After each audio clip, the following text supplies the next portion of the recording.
Welcome back to the channel friends. Investing बहुत ही ज़्यादा सिंपल सी चीज़ है, इसको ज़्यादा कॉम्प्लिकेट करने की ज़रूरत नहीं होती है, लेकिन मैंने देखा है कि बहुत सारे लोग इसको ज़्यादा कॉम्प्लिकेट करते हैं और इसके बाद जब कॉम्प्लिकेशंस आ जाती हैं तो उसके अंदर कंसिस्टेंसी भी नहीं रह सकती। और जब कंसिस्टेंसी नहीं रहेगी तो जाहिर सी बात है आप उसका पूरी तरह से फ़ायदा नहीं उठा सकते। मैंने ये देखा है कि जब भी आप लोगों से बात करते हैं स्टॉक मार्केट के बारे में या स्टॉक्स में इन्वेस्टमेंट करने के बारे में, तो लोग कहते हैं कि यार ये हमारा माइंडसेट नहीं है, या लेट्स से हमने इसके अंदर हमेशा नुकसान देखा है। तो उसका प्रॉब्लम यही होता है कि आप चीज़ों को कॉम्प्लिकेट कर देते हैं। अगर आप लॉन्ग टर्म रिटर्न्स की बात करें तो मैं अगर ये चार्ट दिखाऊं आपको तो इसके अंदर आपको नज़र आएगा कि 1970 से लेकर 2023 तक मेरे पास डेटा इसी वक्त तक का मौजूद था। अगर आप इसको और लंबा पीरियड लेके जाएंगे तब भी रिजल्ट डिफरेंट नहीं होंगे।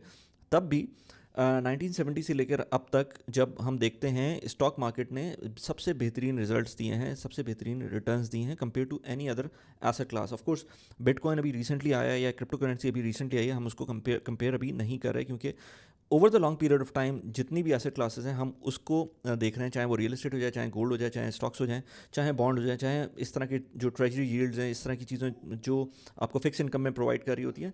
हर चीज़ को कंपेयर कर लें, आपको स्टॉक्स ने बेहतर रिजल्ट्स दिए हैं। आज की वीडियो क्यों इंपॉर्टेंट है? आज की वीडियो इसलिए इंपॉर्टेंट है कि 1970 तक कहाँ पहुँच गया मैं। 10th ऑफ फरवरी को मैंने लास्ट एक इन्वेस्टमेंट की थी सर्वा के अंदर, जो कि सर्वा इन्वेस्ट की लास्ट इन्वेस्टमेंट थी। ट्रेड के अंदर मैं ऑफ कोर्स उसके अंदर मैं कर ही रहा था। कॉन्स्टेंटली मैं डॉलर कॉस्ट एवरेज कर रहा होता हूँ।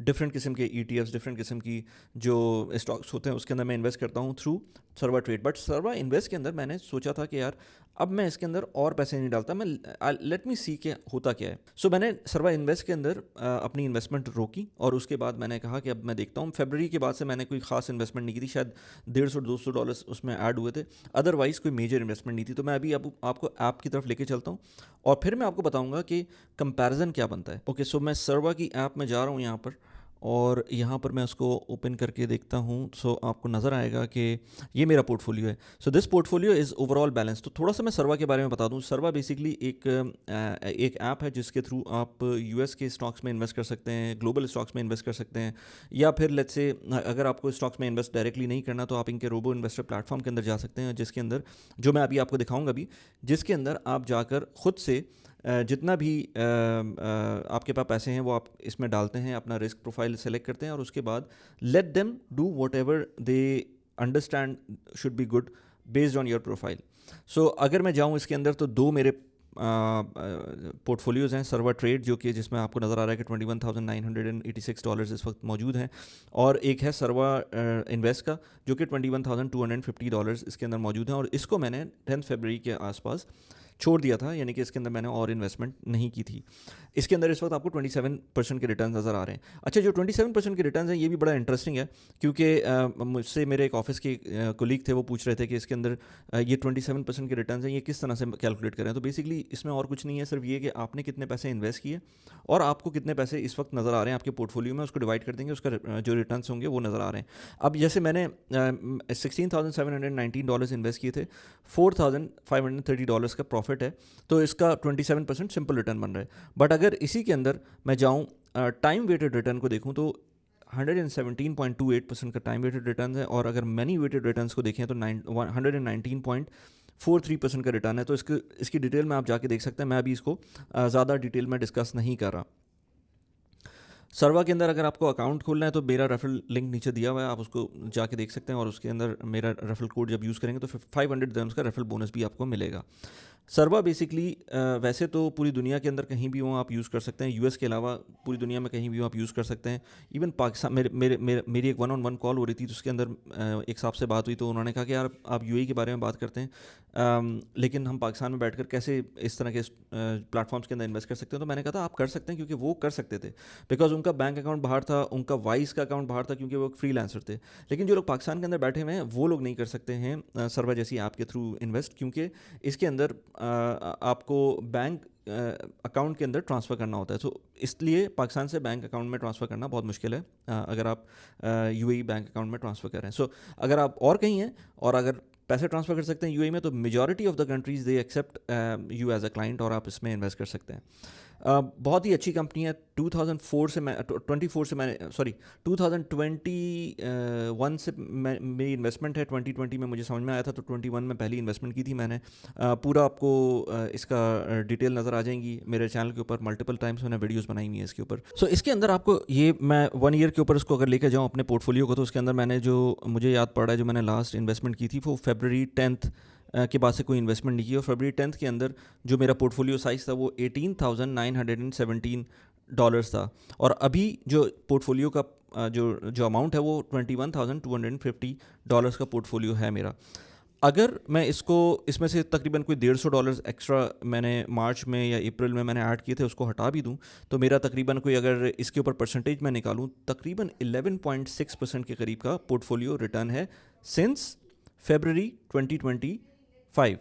सो February 2025 से लेकर अब तक का जो रिटर्न आ रहा है वो मुझको मिल रहा है 11.6% का। इसी टाइम पर जो VOO जो कि S&P 500 का इंडेक्स फंड है, उसका जो रिटर्न है वो 7.64% है। और आज मैं वीडियो जो बन रही है ये 29 अगस्त को बन रही है, लेकिन मैंने डेटा 25 अगस्त तक का गैदर किया। तो 25 अगस्त तक का जो VOO का रिटर्न है वो यहाँ पर चार्ट में भी नज़र आ रहा होगा, वो आपको यहाँ पर ट्रेंड नज़र आ रहा है। तो 7.64 का % का रिटर्न है। और VT जो कि वर्ल्ड इंडेक्स है, पूरी दुनिया का स्टॉक मार्केट का इंडेक्स है, जिसमें अगर आयरिश डोमिसाइल्ड ETF लेंगे तो WRA उसका टिकर सिंबल है, अदरवाइज VT टिकर सिंबल है। तो उसका जो रिटर्न है वो 10.97% है। सो मुझको VOO का रिटर्न मिल रहा है 7.64%, जो कि ऑल टाइम फेवरेट मार्केट है पूरी दुनिया के इन्वेस्टर्स की, यानी कि US के 500 टॉप कंपनीज़ की। या फिर VT जो कि दुनिया की सारी पूरी दुनिया के अंदर जो स्टॉक मार्केट है उनका जो रिटर्न है वो 10.97%। और जो सर्वा का ग्रोथ पोर्टफोलियो है जिसके अंदर रिस्क लेवल 6 है मेरा, उसका पोर्टफोलियो का रिटर्न है 11.64%। And mind you this includes all the fee. जो फ़ी है सर्वा इन्वेस्ट की वो 0.85% है। अच्छा, अब आप लोग मुझे बता सकते हैं जो लोग सर्वा में इन्वेस्ट कर रहे हैं ऑलरेडी, उनके रिटर्न्स किस तरह के हैं सर्वा इन्वेस्ट पोर्टफोलियो के। लेकिन आपको एक डेट सेलेक्ट करनी होगी, उस डेट से लेकर अब तक, और उस दरमियान आपने कोई इन्वेस्टमेंट ना की हो, और उसको आप कंपेयर करेंगे VOO और VTC। ये दो मेजर इंडेक्सेस हैं। मैं इनसे क्यों सेलेक्ट कंपैरिजन कर रहा हूँ, क्योंकि इन्हीं के थ्रू सर्वा खुद भी इन्वेस्ट कर रहा होता है, लेकिन उसके अंदर और थोड़ी सी चीज़ें होती है। तो अगर हम जाएं और ये देखें कि सर्वा के अंदर बेसिकली पोर्टफोलियो के अंदर किन किन चीज़ों में इन्वेस्टमेंट हो रही है, तो अगर पोर्टफोलियो में देखेंगे तो मेरा कन्वेंशनल पोर्टफोलियो है, जॉइंट पोर्टफोलियो है with my wife. And conventional portfolios are made of globally diversified Vanguard and BlackRock ETFs that covers all the industries, sizes and geographies. तो इसके अंदर बहुत बड़ा एक एरिया आपको मिलता है।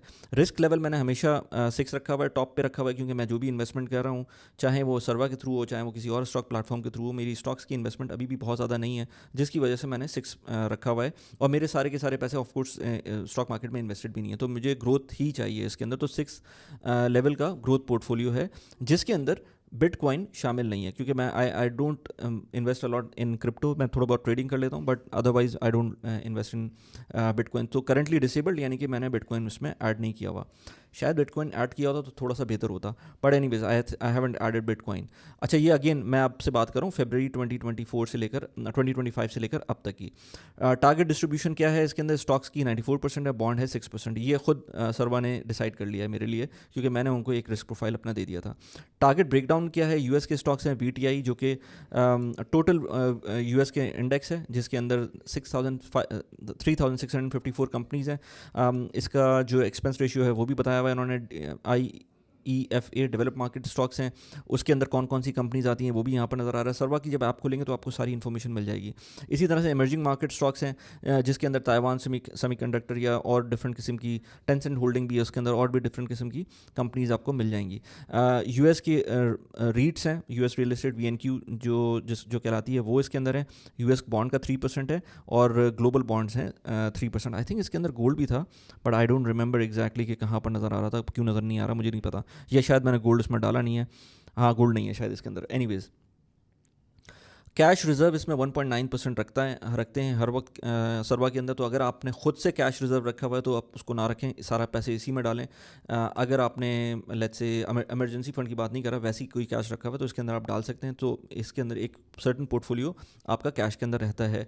यूएस बॉन्ड, ये तो इनकी भी एक प्रॉब्लम है ना, जब आप एक पोर्टफोलियो मैनेज कर रहे होते हैं तो आपको कुछ परसेंटेज कैश की चाहिए ताकि जब लिक्विडेशन आ रही हो लोगों की तरफ से तो आपको ज़्यादा प्रॉब्लम ना हो। यूएस बॉन्ड, ग्लोबल बॉन्ड, ये सारी चीज़ें आपको यहाँ पर नज़र आ रही हैं। पोर्टफोलियो का परसेंटेज वाइज आपको चीज़ें समझ में आ रही हैं यहाँ पर। अच्छा, अब पॉइंट मेरा ये था कि मैंने क्यों इन्वेस्टमेंट रोकी थी। मैंने सिर्फ इसलिए रोकी थी, मैं देखना चाह रहा था कि क्या क्या रिटर्न्स बनने हैं। तो रिटर्न्स मुझको डिस्पाइट देयर फीस रिटर्न मुझको बेहतर मिल रहे थे कंपेयर टू VWRA, VOO या और कोई भी ETF ले लें। लेकिन उसमें डिस्क्लेमर ये है कि ये चीज़ें कभी भी चेंज हो सकती हैं। इसके अंदर आपको नहीं पता कि सिनेरियो क्या बनता है। अभी डॉलर के जो डॉलर इटसेल्फ हिट हुआ है, जो डॉलर की वैल्यू है उसके इंडेक्स की, वो नीचे आई है, जिसकी वजह से ओवरऑल यूएस की स्टॉक मार्केट के जो रिटर्न्स हैं वो भी कम नज़र आए हैं। इसके अलावा भी और भी कुछ चीज़ें हुई थी यूएस के स्टॉक मार्केट के अंदर जिसकी वजह से इम्पैक्ट आया था, जबकि ग्लोबल मार्केट्स बेहतर परफॉर्म कर रही थी, और ये कभी भी हो सकता है। सो इस वजह से रिकमेंडेड या सजेस्टेड तो ये होता है कि आप ग्लोबली डाइवर्सिफाइड ETFs के अंदर रहें, जो कि मैं रहता हूँ। मेरे पास इंटरैक्टिव ब्रोकर का जो प्लेटफॉर्म है उसके अंदर मैं इसी तरह से कर रहा होता हूँ।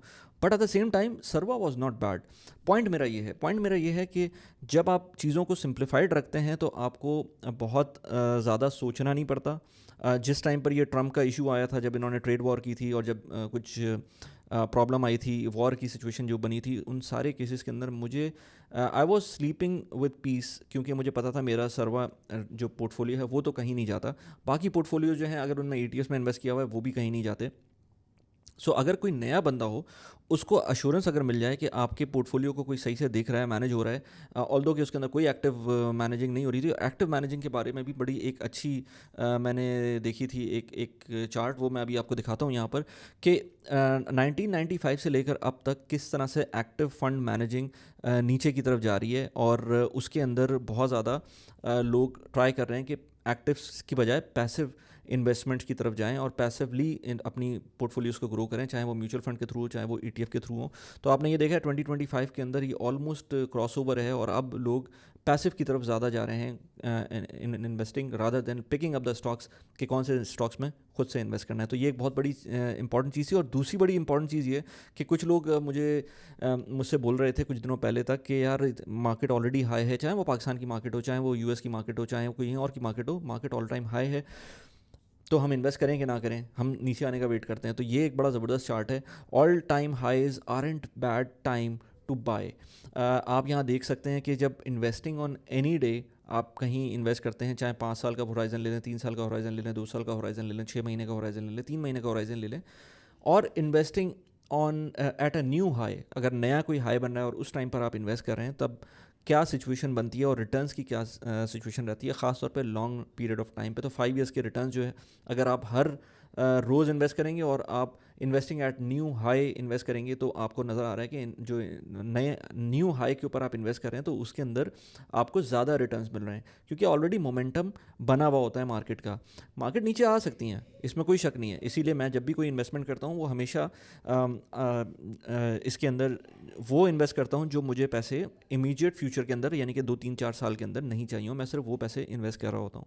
ये याहू फाइनेंस की एक रिसर्च थी, तो मैंने कहा इसकी सोर्स भी उन्होंने दी हुई है, तो अगर आपको देखना है तो उसको जाके देख सकते हैं। But this is really insightful कि आपको हाई मार्केट के ऊपर ये परेशानी नहीं होनी चाहिए कि मैं इन्वेस्ट करूं या ना करूं, क्योंकि इसके अंदर ऑटोमेटिकली सिस्टम आपका एडजस्ट हो जाता है अगर आप डॉलर कॉस्ट एवरेजिंग कर रहे होते हैं। अगर आप डॉलर कॉस्ट एवरेजिंग नहीं कर रहे और सिर्फ और सिर्फ ऑल टाइम हाई पे इन्वेस्ट कर रहे हैं, फिर शायद मसला हो सकता है। बट मैं क्योंकि डॉलर कॉस्ट एवरेजिंग कर रहा होता हूँ तो मेरे लिए इतना मसला नहीं है। इसी तरह से अगर मैं सर्वर ट्रेड के अंदर जाऊँ तो सर्वर के ऊपर मैंने अलग से वीडियोज़ बनाई हैं, उनको आप अलग से भी जाके देख सकते हैं। लास्ट वाली वीडियो को मैंने और डिटेल में डिस्कस किया था। बट सर्वर ट्रेड को अगर मैं ऊपर से देख लूँ तो इस वक्त आपको टोटल कैश नज़र आ रहा है मेरा, इसके अंदर मैंने जितने स्टॉक्स में इन्वेस्ट किया हुआ है वो नज़र आ रहे हैं। इन स्टॉक्स के बारे में कभी और बात करेंगे कि क्यों मैंने इन्वेस्ट किया हुआ, but there is no recommendation from my side कि आप इन स्टॉक्स में इन्वेस्ट करें, आप अपने हिसाब से इन्वेस्ट कर सकते हैं। बट जो ETFs हैं जैसे VW हो गया, VT हो गया, VWRA हो गया, VOO हो, लेट्स से VTI हो गया, ये सारे बड़े सेफ इन्वेस्टमेंट ऑप्शंस हैं जिसके अंदर आप अगर लॉन्ग टर्म के अंदर होराइजन लेके जा रहे हैं तो आप इन्वेस्ट कर सकते हैं। बट अगेन आपका लॉन्ग टर्म होराइजन, मेरा लॉन्ग टर्म होराइजन डिफरेंट हो सकता है, आपका जो थीसिस है इन्वेस्टमेंट का वो डिफरेंट हो सकता है। आप हो सकता है स्टॉक्स के अंदर पैनिक कर जाएं अगर नीचे 10% मार्केट चली जाती है, 20% मार्केट चली जाती है, मुझे पैनिक नहीं होता। सो ये डिपेंड करता है person to person. For me as a person dollar cost averaging will work if I have a runway of 10 years, 15 years, 20 years. So मैं उसके हिसाब से बात कर रहा हूँ। फिर इसके अलावा और बहुत सारे, इसके अंदर बिटकॉइन में भी इन्वेस्ट कर सकते हैं अगर आप चाहें। ऑल्दो कि मैं सर्वा के थ्रू बिटकॉइन में इन्वेस्ट नहीं करता, क्योंकि बिटकॉइन के अंदर इन्वेस्ट करने की वजह से यहाँ पर आपको स्प्रेड्स थोड़े से ज़्यादा देने पड़ते हैं। सो मैं बिटकॉइन में इन्वेस्ट थ्रू सर्वा नहीं करता। अगर मुझे ट्रेडिंग करनी होती तो मैं अमाना यूज़ करता हूँ। अगेन अमाना का भी लिंक मैंने डिस्क्रिप्शन में डाला हुआ है, उसको भी आप जाके देख सकते हैं। Amana is a good platform, उसमें आपको फ़ीस नहीं देनी होती। सर्वा के केस में आपको फ़ीस देनी होती है, $1 पर ट्रेड फीस है आपकी। जब आप सर्वा इन्वेस्ट करते हैं तो कोई फीस नहीं है, बट सर्वा इन्वेस्ट के अंदर एनुअल बेसिस के ऊपर आपका पोर्टफोलियो की 0.85% फीस है। अमाना के अंदर कोई फीस नहीं होती है, बट उसके अपने मसले हैं। Amana is kind of CFD platform, जो कि मैं सिर्फ ट्रेडिंग में यूज़ करता हूँ, इन्वेस्टिंग के लिए मैं अमाना को यूज़ नहीं करता। तो वो उसका लिंक मैंने डिस्क्रिप्शन में डाला हुआ है, just in case if you want to open the account, आपको $100 का ट्रेडिंग बोनस मिल सकता है मेरे लिंक को यूज़ करते हुए।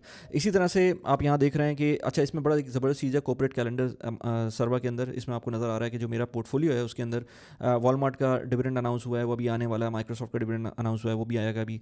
यूनिलीवर का डिविडेंड अभी आने वाला है, वो भी आएगा अभी। इसी तरह से मोस्ट पॉपुलर स्टॉक्स कौन से हैं, टॉप डेली मूवर्स कौन से। तो इसके अंदर बहुत सारी ऐसी चीज़ें हैं जिसमें आपको मज़ा आएगा। And this is one app कि अगर आप चाहते हैं कि आप कोई अपनी एक कॉम्प्रिहेंसिव इन्वेस्टिंग स्ट्रैटेजी बना सकें, बीइंग अ गल्फ एक्सपर्ट, तो आपको सिर्फ ये एक ऐप चाहिए। जब तक आप $60,000-70,000 की पोर्टफोलियो पे नहीं पहुंचते आपके लिए सही है। उसके बाद अगर आप इंटरैक्टिव ब्रोकर के ऊपर थ्रू ETFs इन्वेस्ट करना चाहते हैं तो वो भी एक अच्छा प्लेटफॉर्म है, जिसकी मैंने कोर्स में अपनी बात की भी है कि क्यों इंटरैक्टिव ब्रोकर सर्टन लेवल के बाद जाकर it makes more sense to have. Otherwise under $50,000-60,000 Sarwa is the best platform जिसमें मैं इन्वेस्ट करता हूँ। और सर्वा इन्वेस्ट के अंदर तो आप कितने भी अगर पैसे डालें, चाहे वो $1 लाख, $2 लाख, तो मेरे ख्याल से मसला नहीं है उसके अंदर। अगेन ड्यू डिलिजेंस ये आपकी अपनी होनी चाहिए। I would definitely ask to start small. मैंने अगर सर्वा का पोर्टफोलियो दिखाऊँ, मैंने सिर्फ और सिर्फ $200 से स्टार्ट किया था 2024 में, आज इस पोजीशन पे पहुंचा हुआ है। इसी तरह से और बहुत सारे ऑप्शंस होते हैं। आप पाकिस्तान के अंदर देख लें, मैं पाकिस्तान से बिलोंग करता हूं, तो मैंने अभी रिसेंटली एक पॉडकास्ट की थी अब्दुर्रहमान नजम के साथ। उन्होंने बहुत अच्छा कोर्सेज क्रिएट किए हुए हैं, अगर आपको वो कोर्सेज देखने तो उसका भी मैंने लिंक डिस्क्रिप्शन में डाला हुआ है। पाकिस्तान भी एक अंडररेटेड मार्केट है जिसको लोगों को समझ नहीं आता। 150 पे इंडेक्स पहुंच गया है। Stock market is actually real way to generate passive income और वेल्थ। चाहे वो पाकिस्तान की मार्केट हो जाए जो कि ग्रोइंग पॉपुलेशन है, ग्रोइंग इकॉनमी है, चाहे किसी किस्म के भी सिचुएशन हो, बट 10 साल तक स्टैग्नेशन के बाद फिर एकदम से जो मार्केट ऊपर जाती है वो पिछले सारे रिकॉर्ड तोड़ देती है। तो अगर आपको लॉन्ग टर्म में इन्वेस्ट करना है तो आई वुड सजेस्ट कि स्टॉक मार्केट चाहे वो कहीं की भी हो उसमें इन्वेस्ट करें। मैंने जो अब्दुर्रहमान नजम के साथ पॉडकास्ट की थी, उनके जो कोर्सेज हैं उनके रेफरल लिंक्स हैं वो मैंने डिस्क्रिप्शन में डाले हुए हैं, वो आप जाके देख सकते हैं। उनकी पॉडकास्ट भी बहुत अच्छी थी, उसको भी जाके देख सकते हैं। मैं UAE में रहता हूँ, personal finance, productivity, real estate, इन चीज़ों के ऊपर बात करता हूँ। सारी जितनी भी इन्वेस्टमेंट एसेट क्लासेस हैं उनके अंदर इन्वेस्ट करता हूँ। आई वुड सजेस्ट कि डाइवर्सिफाइड रहें, हर तरह की चीज़ों में इन्वेस्ट करें, चाहे वो UAE की प्रॉपर्टीज़ हों, UAE के स्टॉक्स हों, US के स्टॉक्स हों, US के ETFs हों, पाकिस्तान के, अगर आप पाकिस्तान से हैं तो पाकिस्तान के स्टॉक्स, पाकिस्तान की रियल एस्टेट, थोड़ा सा मसला है उसमें, बट अगर इंडिया से हैं तो इंडिया की stocks, real estate if you want. So ये सारी चीज़ों में जब आप डाइवर्सिफाई करते हैं अपने आप को, तो ऑटोमेटिकली, क्योंकि अच्छे एसेट क्लासेस होते हैं, तो आज नहीं 5 साल बाद आपको बेहतर रिटर्न्स मिलेंगे। और वो पुराने इश्यूज़ को सारे उनको कहते हैं ना कि सबको आपके हम भुला देंगे, और वो रिटर्न्स इवेंचुअली बहुत अच्छे होंगे अगर आप डॉलर कॉस्ट एवरेजिंग करें। So it is important to keep invested. और इमरजेंसी फंड साइड में रखें, अगले 5-6 साल के जो खर्चे हैं उनको स्टॉक्स में इन्वेस्ट ना करें। ये सब कुछ करते हुए आप जब इन्वेस्टमेंट करेंगे तो पीस ऑफ माइंड भी रहेगा। और आई वुड से कि आपकी हो सकता है शॉर्ट टर्म के अंदर ही अच्छी इन्वेस्टमेंट के रिटर्न्स मिल जाएं, अदरवाइज लॉन्ग टर्म में तो मिलेंगे ही मिलेंगे। मैं एज आई सेड के मल्टीपल वीडियोस बनाता रहता हूँ। एक बड़ा ज़बरदस्त प्लेटफॉर्म है स्टेक का, जिसके ऊपर मैंने अभी रिसेंटली एक वीडियो बनाई थी, यहाँ पर उसका लिंक लगा दिया है। UAE based crowd funded platform है, उसका भी रेफरल लिंक है, उसको भी नीचे पे जाके देख सकते हैं। इसके अलावा मैंने पॉडकास्ट की थी एक शाह फैसल के साथ, यहाँ पर पॉडकास्ट का लिंक लगा दिया। बड़ी ज़बरदस्त पॉडकास्ट हुई थी about financial independence. Faisal Saudi से है, तो उनके बारे में एक पॉडकास्ट थी, उसको जाके देखें। Thank you very much.